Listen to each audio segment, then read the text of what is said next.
मधुबन के बाबा, मधुबन के बाबा मुरली वाले, आपका क्या कहना, आपका क्या कहना। ओम शांति।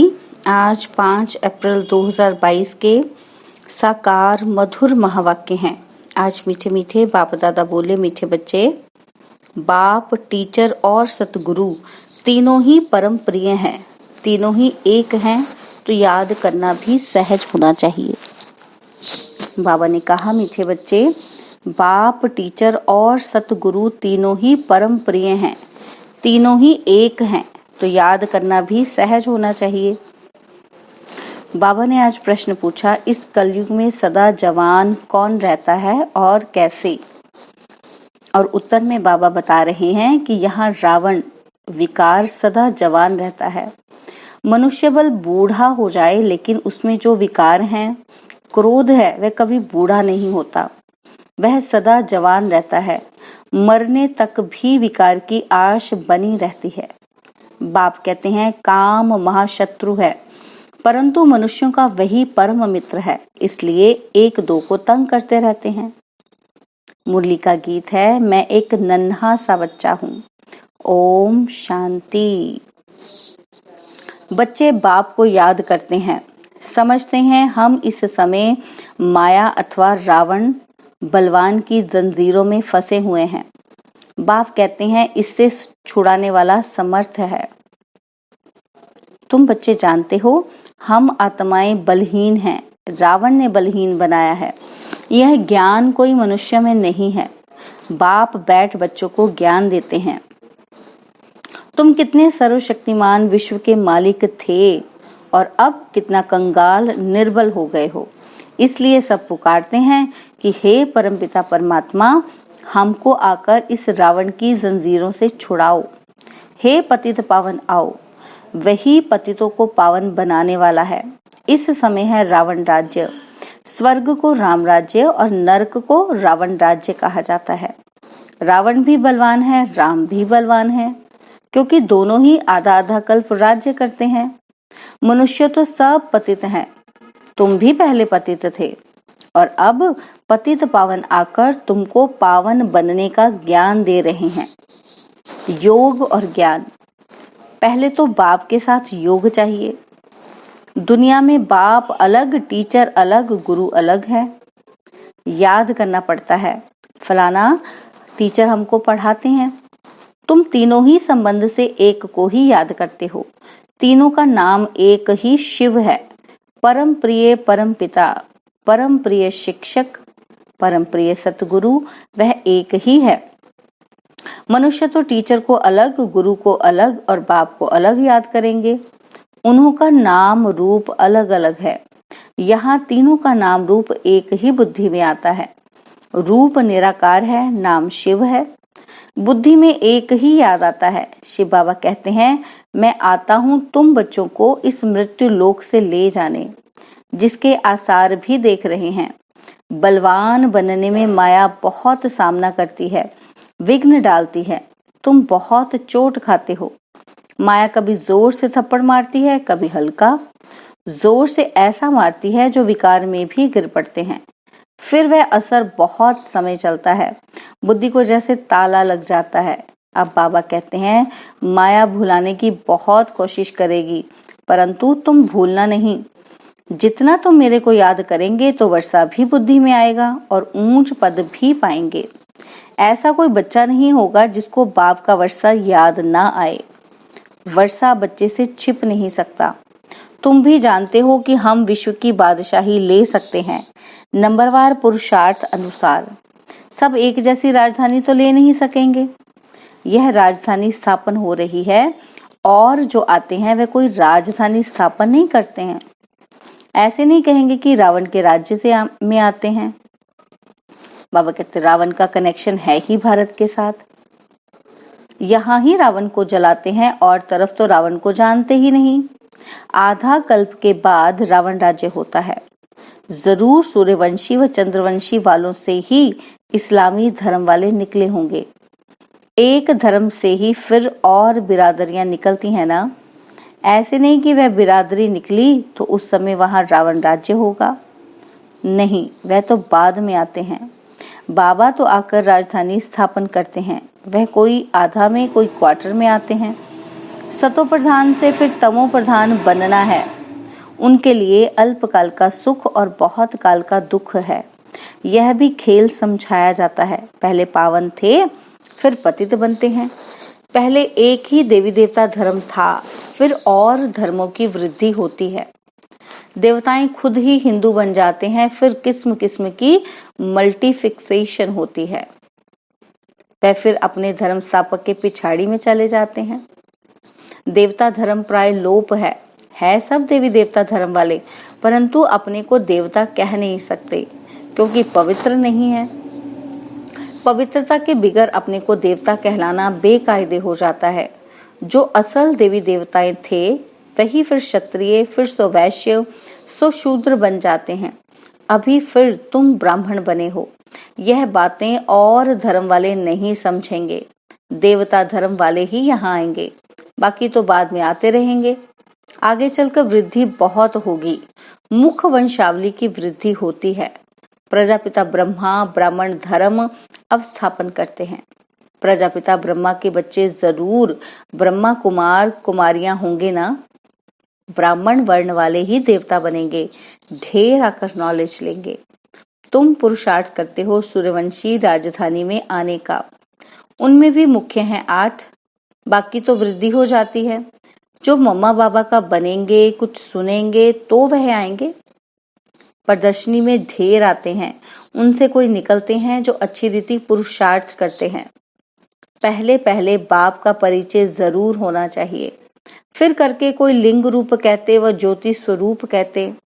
बाप समझने से ब्रह्म जो महातत्व है उनको फिर भगवान नहीं कह सकते। परमपिता परमात्मा तो नॉलेजफुल है, ब्रह्म नॉलेजफुल थोड़ी है। तुम पूछते हो तो आत्मा का रूप क्या है, तो लिंग कह देते हैं क्योंकि लिंग रूप की ही पूजा होती है। स्टार की पूजा तो कहाँ है ही नहीं। ना जानने के कारण फिर कुछ ना कुछ बना देते हैं। ठिक्कर भीतर सब में भगवान कह देते हैं। बाप समझाते हैं आत्मा तो स्टार है। आत्माओं का इकट्ठा झुंड भी देख सकते हैं। जब सभी आत्माएं वापस जाएंगी तो बड़ा झुंड होगा ना।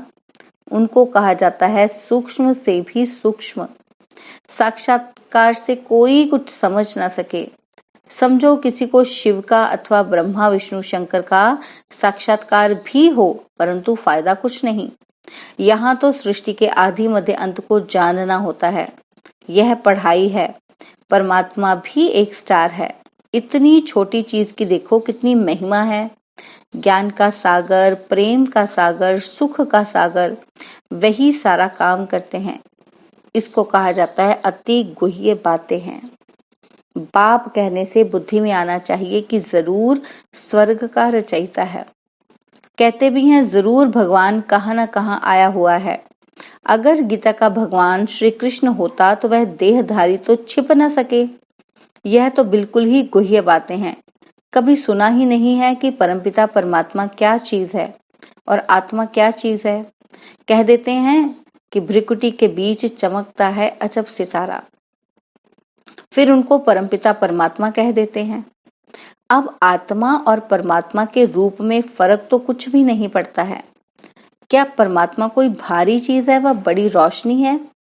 नहीं, वह तो सिर्फ नॉलेजफुल है। गति सदगति के लिए ज्ञान देते हैं तो ज्ञान सागर है। अब ज्ञान का सागर परमपिता परमात्मा को कहेंगे व रावण मत पर चलने वाले मनुष्यों को।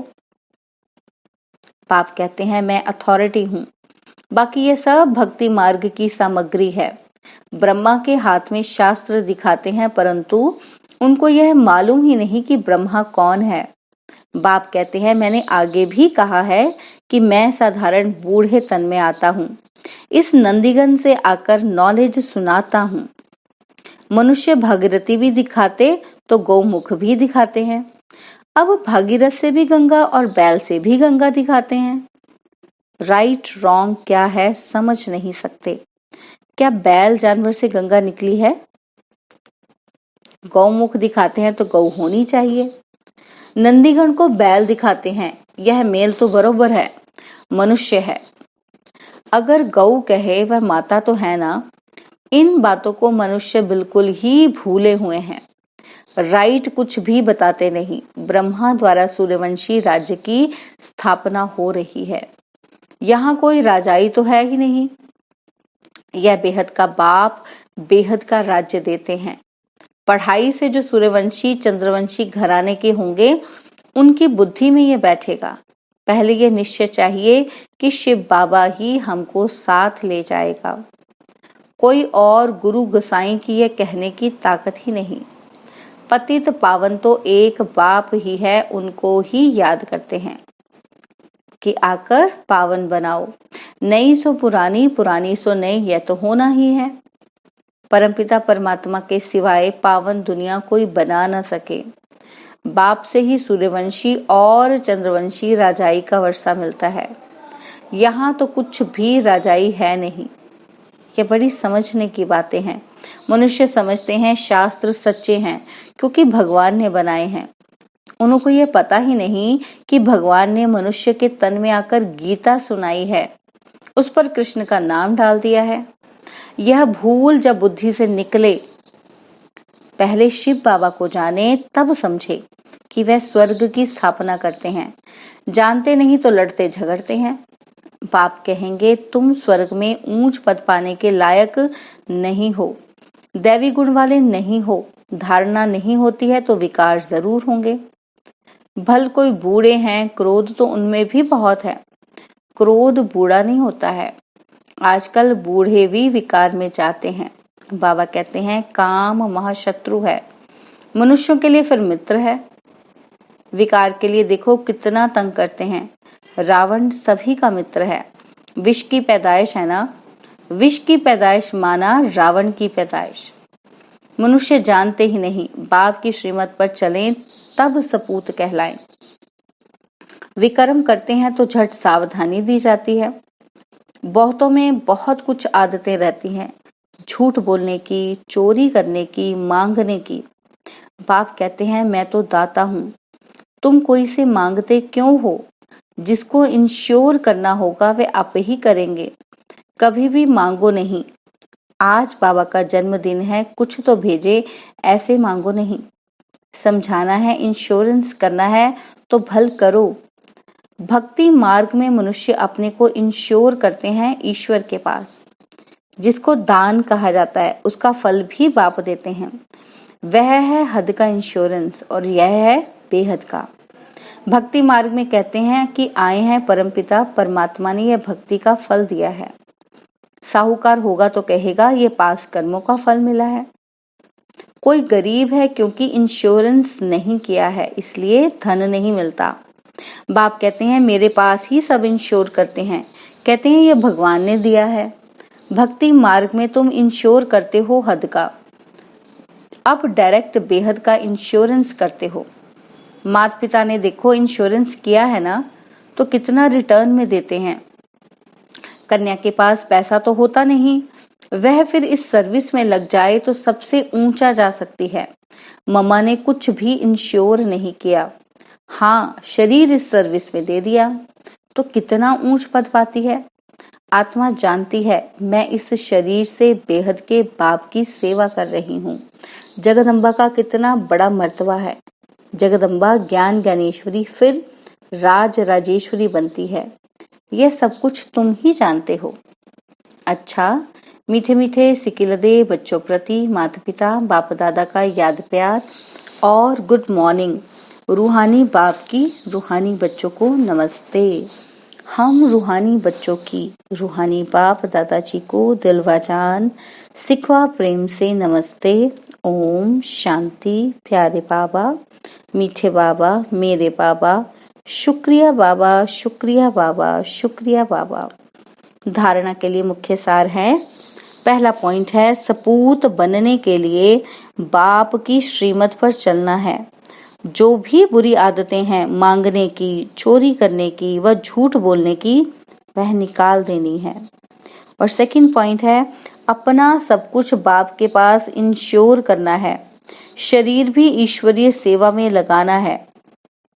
माया की प्रवेशता किसी भी कारण से ना हो जाए, इसमें सावधान रहना है। बाबा ने आज वरदान दिया कि सदा हर कर्म में रूहानी नशे का अनुभव करने और कराने वाले खुश नसीब भव। सदा हर कर्म में रूहानी नशे का अनुभव करने और कराने वाले खुश नसीब भव।